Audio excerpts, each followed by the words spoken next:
oke kamu ronsen aja dulu berapa sudah progresnya sekarang. Jadi aku ronsen ternyata 90 derajat gitu. Wow.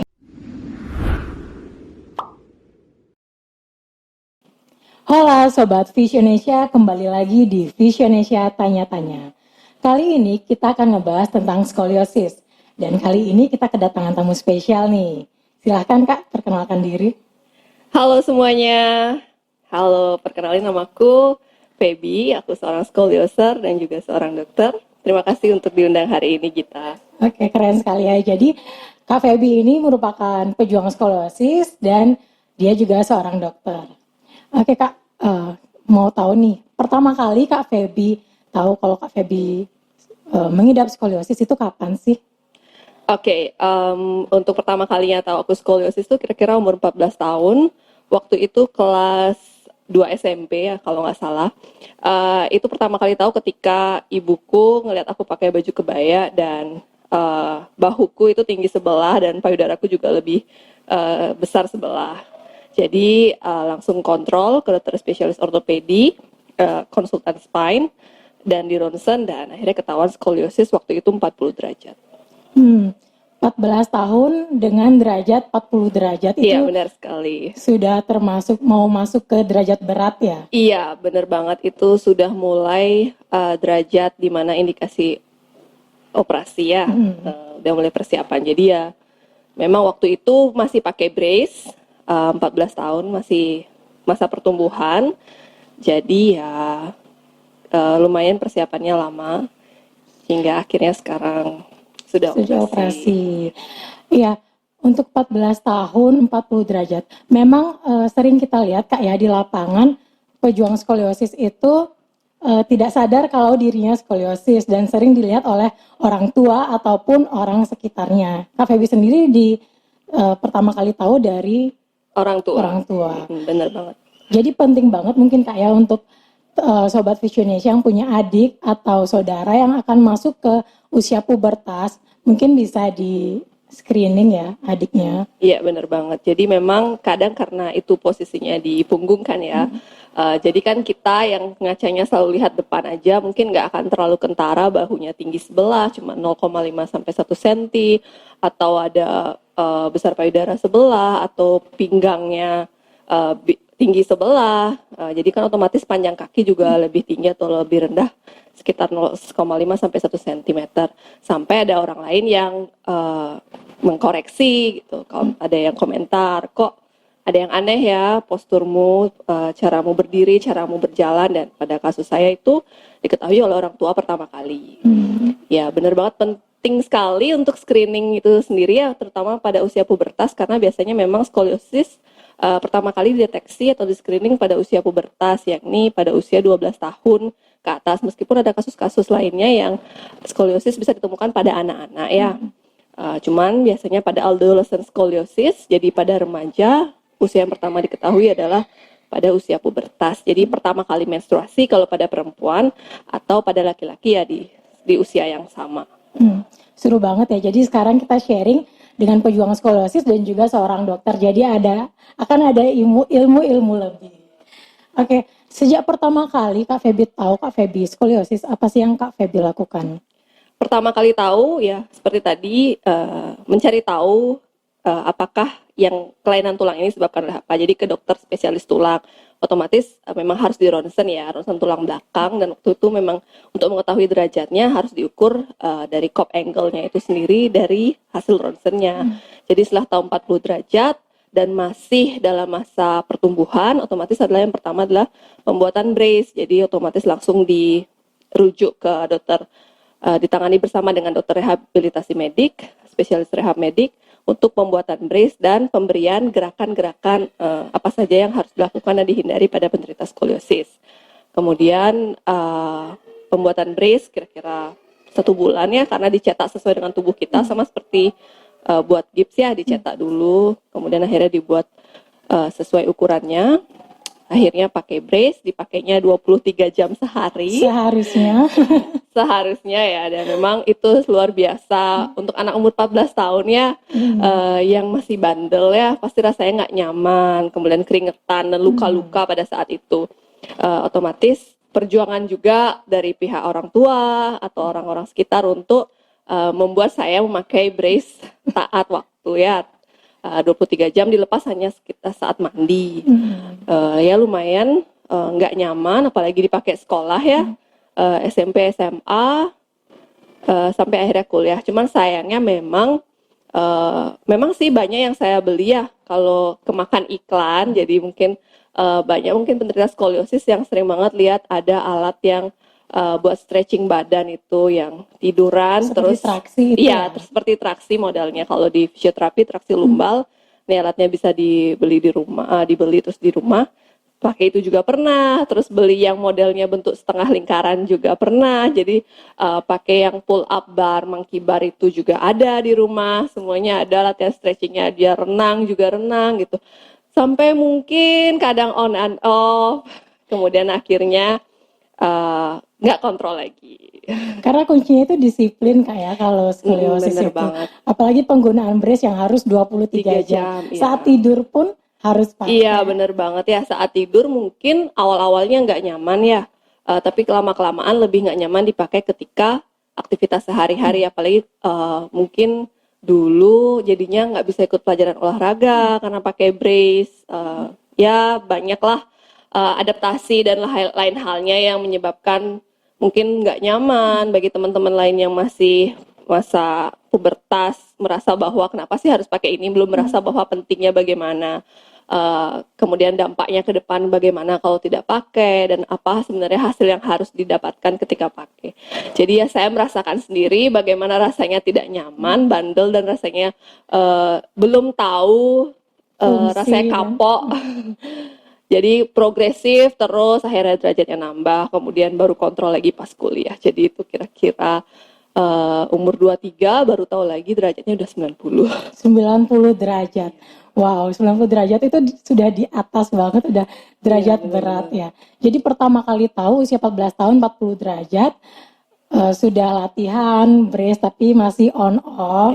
Dan konsul lagi usia 23 tahun dan itu sudah 90 derajat. Selama itu nggak ada ngerasa gejala seperti sesak atau apa, kan karena sering saya terima pasien di rumah sakit atau di lapangan, sering sekali pasien itu merasa sesak atau merasa sakit di punggung. Apakah Kak Feby juga merasakan hal seperti itu?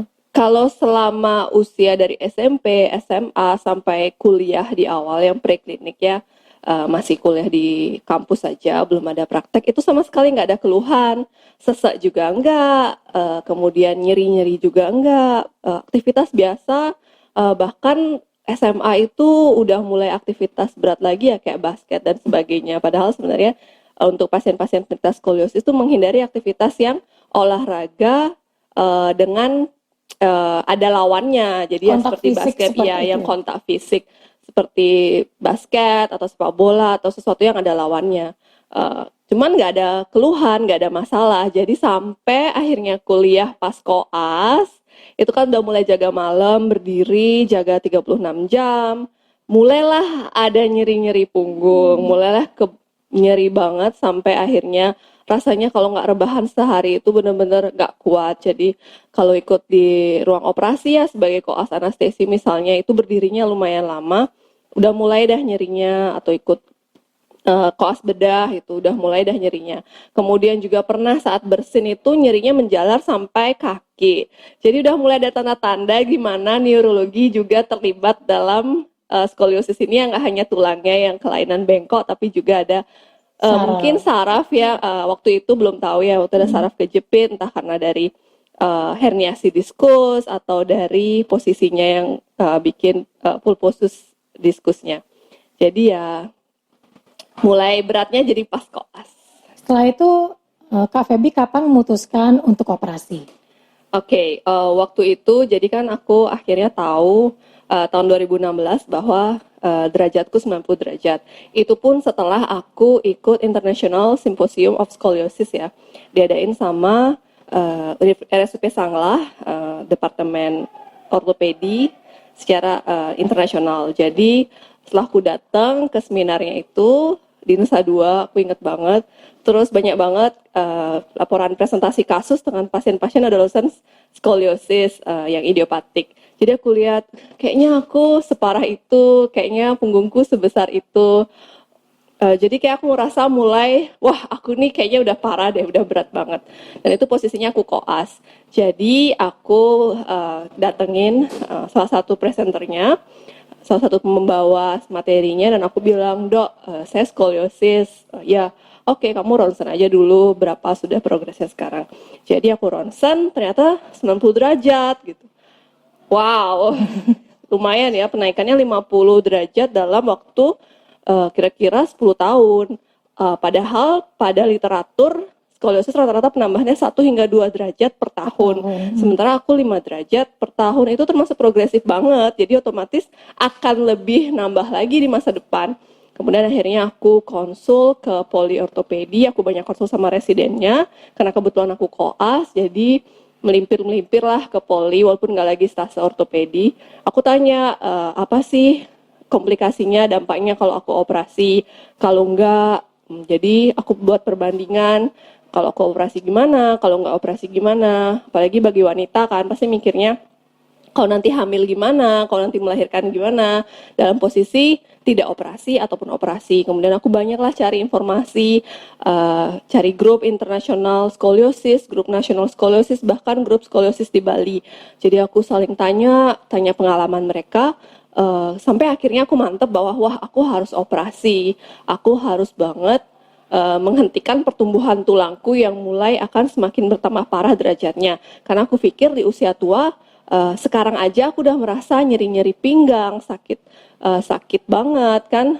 Kemudian udah ada keterlibatan dalam saraf, apalagi nanti usia tua ya, apalagi nanti hamil, otomatis akan tambah derajat berat, kemudian tambah dengan kondisi osteoporosis, degenerative disease, akan semakin nyeri. Jadi kualitas hidupnya pasti akan menurun. Jadi aku pikir bahwa dengan banyaknya pengalaman dari teman-teman skolioser lain yang udah operasi, walaupun operasi di usia 25 atau ke atas, aku mantap bahwa aku harus operasi.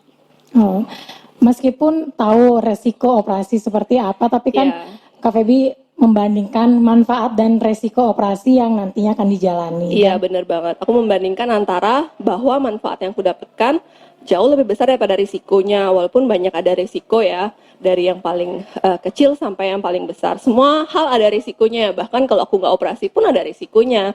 Jadi aku menimbang bahwa langkah-langkah yang aku ambil adalah mulai kontrol lagi, semakin rutin, kemudian tanya apa saja hal-hal yang perlu disiapkan selama menjelang operasi sama teman-teman yang udah operasi, sama dokter-dokternya, baik itu dokter residen maupun dokter spesialisnya.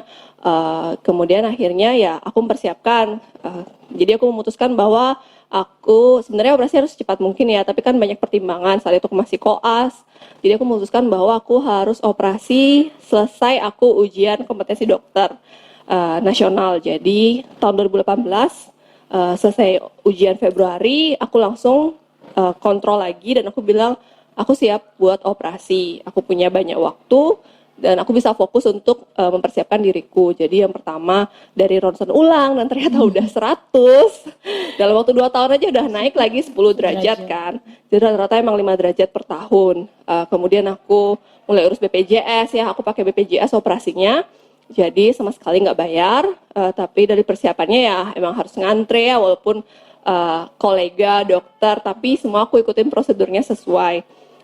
Cuman lebih enak, lebih konsulnya ya, jadi lebih ngerti apa yang harus dijalani. Nah, aku juga lebih paham alur-alurnya itu ya, memang aku tahu bahwa memang harus itu yang diikuti. Jadi dari persiapan, karena posisiku yang derajatnya besar banget dan aku operasi di RSUP Sanglah di Bali itu belum pernah operasi sebesar itu. Jadi aku udah mulai skeptis apakah aku harus ke Jakarta ya atau harus ke Solo, karena biasanya kasus-kasus yang lebih berat ditangani di sana. Tapi dokterku masih belum menolak, masih tidak menolak aku secara langsung. Jadi mungkin masih juga ada konsul dengan senior beliau. Jadi aku juga banyak bertukar pikiran, apa harus mengambil langkah seperti apa, operasi berapa kali, kemudian apa aja yang dipersiapkan. Jadi akhirnya aku diputuskan bahwa akan operasi 2 kali. Otomatis aku harus ada persiapan CT scan, angiografi untuk torak, lihat apakah ada keterlibatan pergeseran aortaku karena posisi yang kelainan tulang, kemudian apakah ada aneurisma atau hal-hal lainnya seperti gangguan di tempat lain, pembuluh darah dan sebagainya. Karena pendekatan operasi yang pertama itu adalah dari torakotomi, jadi dari depan. Kemudian aku juga MRI tulang belakang untuk lihat apakah ada saraf-saraf yang terlibat. Selain itu juga aku konsul pada dokter pulmonologi untuk spirometri untuk lihat seberapa sih kapasitas paru-paruku. Ya memang pasti turun lah ya secara restriktif ya, seperti pasien asma dia pasti menurun fungsi parunya. Kemudian juga aku konsul pada neurologi. Kemudian lihat apakah ada keterlibatan gangguan saraf motorik, sensorik, kemudian juga tetap rutin fisioterapi di Poli Rehabilitasi Medik. Jadi di sana juga aku tiap hari traksi lumbal, semakin intens sekarang bisa traksi lumbal, kemudian senam yang lainnya, stretching, kemudian renang, itu semua lebih intens lagi. Kemudian juga ke poli jantung untuk ekokardiografi dan EKG untuk lihat apakah ada kelainan pada jantung. Jadi benar-benar semuanya diperiksa dan itu benar-benar makan waktu 8 bulan. 8 bulan sampai menunggu waktunya Operasi. Ya, sampai akhirnya aku dapat jadwal pasti kapan harus operasi. Jadi ya memang harus sabar banget, harus bisa melewati semuanya dengan penuh kesabaran dan penuh yakin bahwa ini memang untuk masa depan ya yang lebih baik.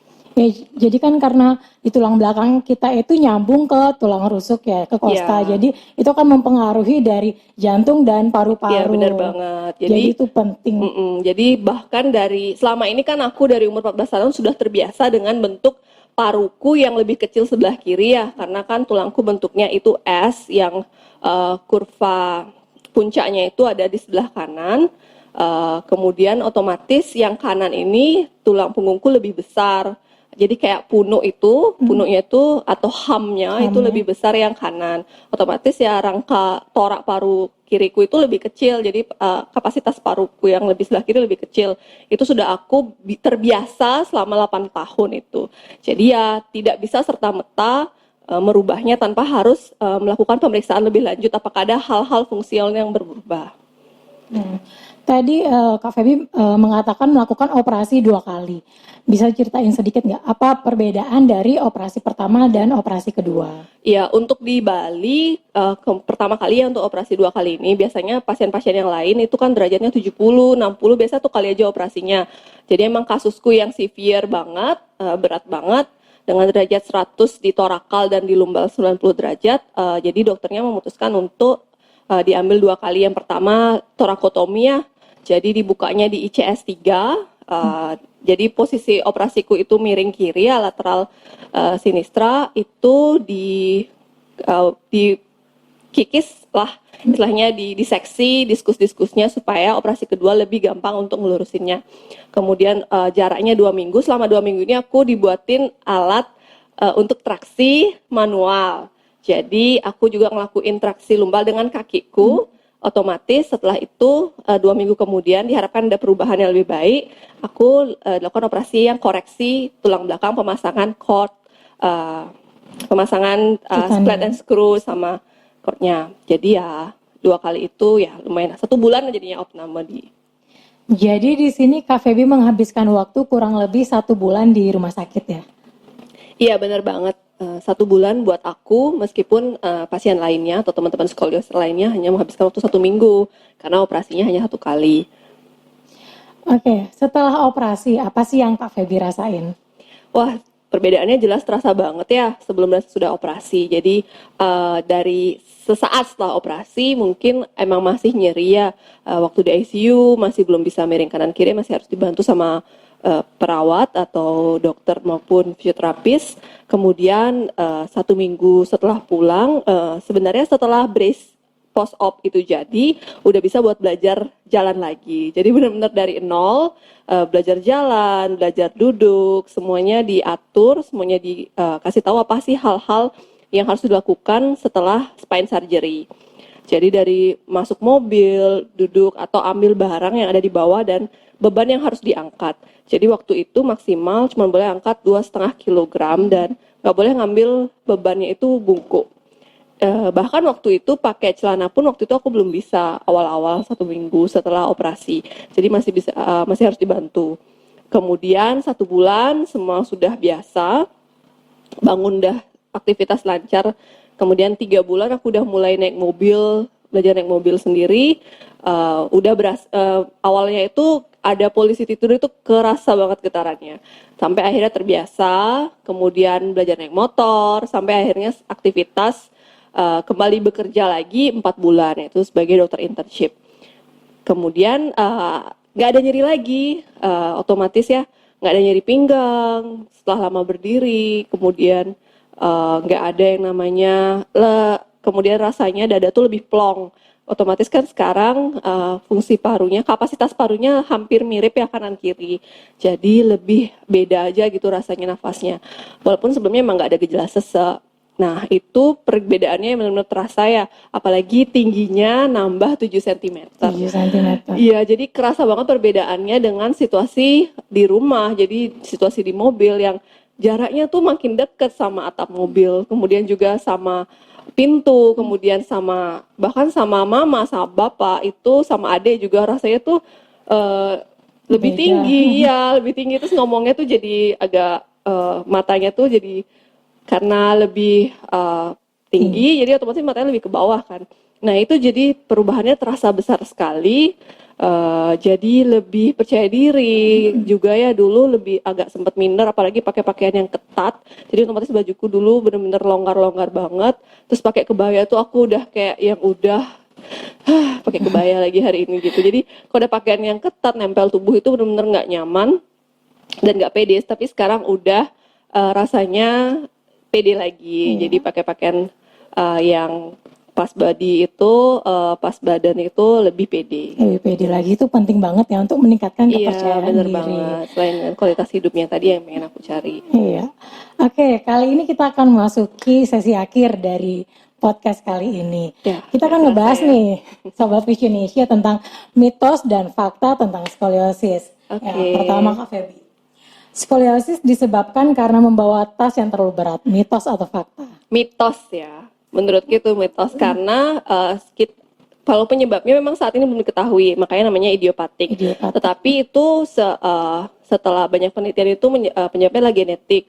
Jadi memang suatu pasien skoliosis itu punya bakat membawa gen untuk menjadi skoliosis yang bisa muncul pada satu bertas ataupun dari lahir atau bahkan pada anak-anak. Jadi struktural atau secara posisi seperti bungku atau nulis nyamping atau bawa tas berat sebelah itu bukan hal yang menyebabkan skoliosis itu terjadi. Tapi itu memang kebiasaan buruk yang memang harus diperbaiki pada pasien skoliosis maupun pada pasien non Bukan skoliosis ya, skoliosis. walaupun non skoliosis. Jadi ya itu mitos. Karena lebih banyak memang karena idiopatik itu sendiri ya. Iya. Yang kedua, apakah skoliosis itu hanya dirasakan oleh wanita, dialami oleh wanita? Salah ya. Jadi ada juga teman-teman skoliosis yang cowok ya, laki-laki juga banyak. Meskipun memang secara epidemiologi persentasenya adalah 1:7. Jadi di antara semua pasien skoliosis satunya laki-laki, 7-nya wanita. Memang lebih banyak rasionya wanita. Masih ada penelitian yang sedang dilakukan ya. Kenapa sih wanita lebih banyak terkena skoliosis dibanding laki-laki? Oke. Selanjutnya yang ketiga nih, penderita skoliosis harus dioperasi, mitos atau fakta? Jadi yang perlu diluruskan sini ya, jadi tidak semua pasien skoliosis harus dioperasi, tergantung derajatnya dan keparahannya. Walaupun derajatnya, indikasi operasi sendiri kan harus di atas 45 derajat. Jadi derajatnya 40 itu sudah mulai harus mempersiapkan diri operasi karena derajat akan terus bertambah. Seiring bertambahnya usia. Iya, jadi walaupun di awalnya memang tidak ada indikasi operasi, bisa saja nanti menjadi indikasi operasi. Jadi ada juga yang berhasil dengan brace, kalau memang dia derajatnya menetap sampai untuk dewasa, masih di bawah 45, ya otomatis dia tidak perlu operasi. Oke, yang keempat nih, penderita skoliosis tidak boleh berolahraga. Gimana nih? Salah banget ya, justru penderita skoliosis harus berolahraga. Cuman harus diperhatikan olahraga apa saja yang boleh dan tidak. Jadi seperti yang tadi, kontak fisik itu benar-benar harus dihindari ya. Yang lebih ditekankan adalah bagaimana mengaktifkan otot-otot dari dada maupun otot punggung. Jadi semakin kita stretching, semakin olahraga, kelenturannya dapat dijaga. Jadi tidak rigid ya. Jadi seperti renang, monkey bar, kemudian traksi lumbal, kemudian senam untuk punggung, itu semua sangat penting sekali bagi skolioser. Iya, olahraga itu penting ya. Yang terakhir nih, penderita skoliosis berpengaruh terhadap kehamilan. Ini ketakutan nih, terutama untuk penderita skoliosis perempuan. Gimana nih? Iya, sebenarnya itu tidak mempengaruhi apakah akan memiliki anak atau tidak, karena kan skoliosisnya di tulang belakang ya, baik torakal atau lumbal. Sementara yang seorang wanita hamil itu dipengaruhi oleh organ reproduksinya yang itu ada di bawahnya kan. Jadi skoliosis tidak berhubungan pada apakah pasien wanita itu subur atau tidak, tetapi mungkin ketika sudah hamil otomatis kan fleksibilitas tulang itu berubah karena hormonnya ya. Jadi mungkin akan bertambah derajatnya dan kemudian gejalanya akan semakin sering nyeri ya karena membawa beban ya. Otomatis tubuhnya lebih berubah, lebih condong ke depan, itu pasti makin nyeri. Jadi hal-hal secara fungsional yang akan mempengaruhi kehamilan. Tapi kalau teman-temanku yang skoliosis lain ya, ada yang hamil, sudah melahirkan, bahkan punya anak 2, itu sama aja kayak teman-teman yang non skolioser. Itu tidak perlu dikhawatirkan Iya, ya. tidak perlu dikhawatirkan. Yang penting skoliosisnya bisa diobservasi, tetap jaga olahraga dan menjaga supaya kita rajin stretching. Oke, terima kasih Kak Feby sudah hadir pada podcast hari ini. Terima kasih kembali Gita sudah diundang untuk hari ini.